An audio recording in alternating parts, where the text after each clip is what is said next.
Good morning, ladies and gentlemen. Welcome back to another episode here on African Confessions. The following story that you're going to be listening to, it comes from a translation of a message that was sent to me by our dear sister. Strange things indeed, they do happen in this world. The message reads like this. Do you know that I used to use young women in rituals to get money, but all of that money, it vanished. All of the things that we see today, they are just vanity upon vanities, my brother. In those days, I used to drive a very beautiful car, which was very expensive. But when I look at some of the photographs that I have of me driving that car, I really feel so sorry for myself.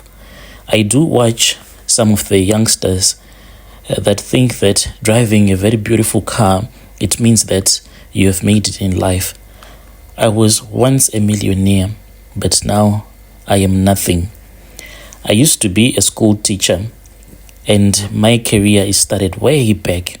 But in 1998, that was when I met up with a man who promised me that he could make me to become someone who has a lot of money.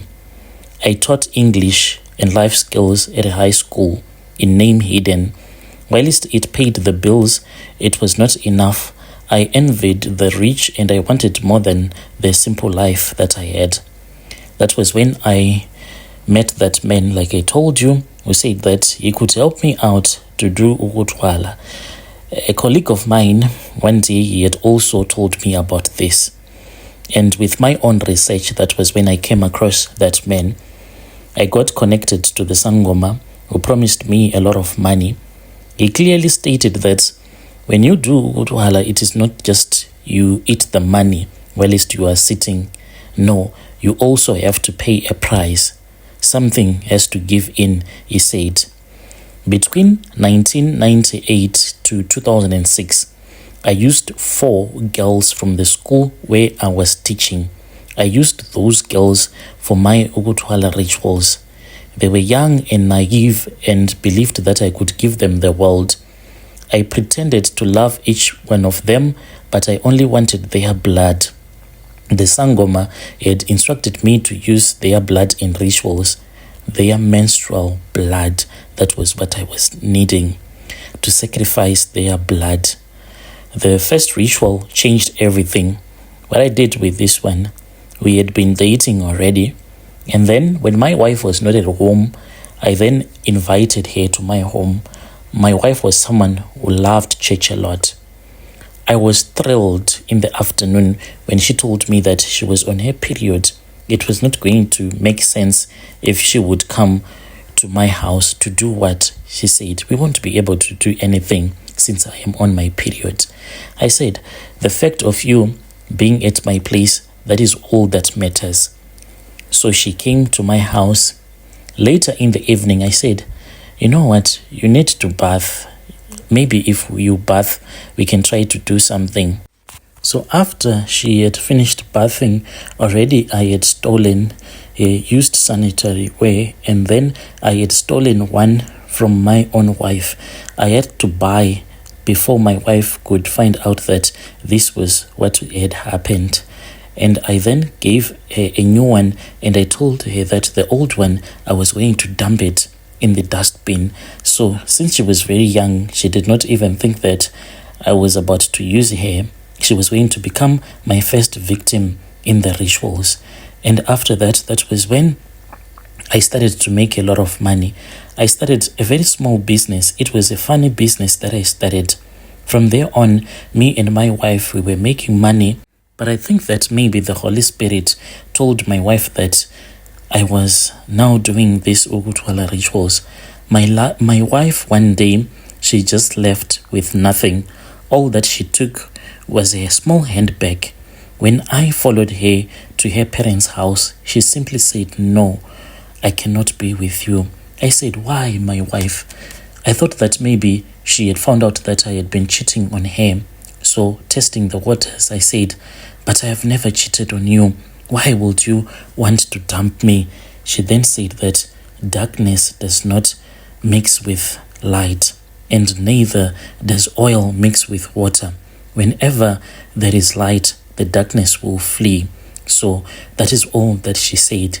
Even her own brothers, they were confused as to why she had chosen to leave a man who was now becoming wealthier. And then I continued with my girls. The first one that I had slept with on her period, she then passed away. I was no longer just a school teacher. I was a businessman, driving a beautiful Mercedes-Benz, dining at the finest restaurants.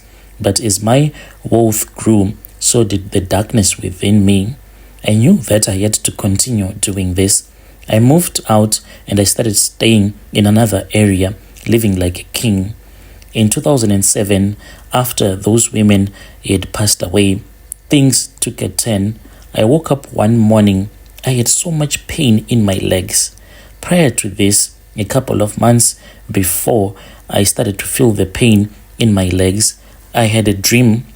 Those 4 girls that I had dated and had used their period blood in their rituals, they had all died. And after they had died, I started to have dreams, but those dreams, when I would wake up, I'll just forget. Before I became crippled, that was when I saw something like a vision, and I was dreaming. I saw the girls, they came to me, and they were holding a very big bag that was full of used sanitary pads that were full of blood. And then they told me that they were here to punish me.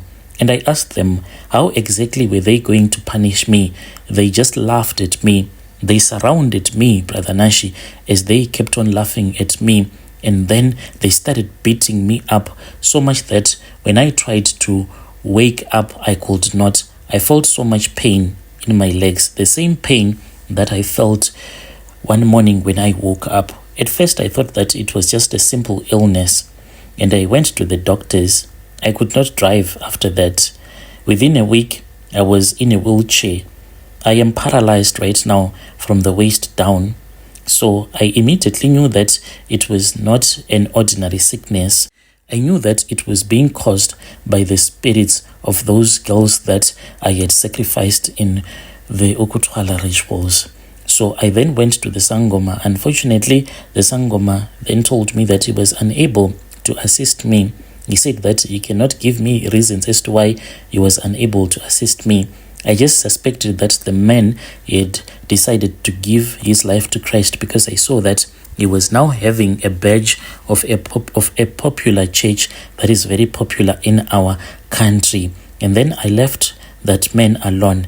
I then went to another Sangoma who said that these women, they were almost like my tokoloshis now, and tokoloshis, they have a habit of tormenting you and punishing you for the sins that you would have committed. I said, so what am I supposed to do? That was when I was told that these tokoloshis, the spirits of those girls that I killed in the rituals, I have to make them to become my spiritual wives, otherwise they haunt me. So this is what happens to me almost each and every day. When I wake up, I always see that my manhood will be full of bruises because they sleep with me almost each and every night. I have no rest. These are my spiritual wives. Sometimes, even when I am sitting during the day, I can even feel that there will be something that is like playing with my manhood. When I look at my trousers, you will actually see the movement. Then I'll just ejaculate. That is how much I am suffering. I have tried different healers. They have told me that the only way to end this is to do another ritual by sacrificing my son, telling these tokologists to go and become spiritual wives to my son. But I'm going to try to protect the little that I have. Dear listeners, right there was a message that was sent to me by one of our admins who helped us with this translation. Yo.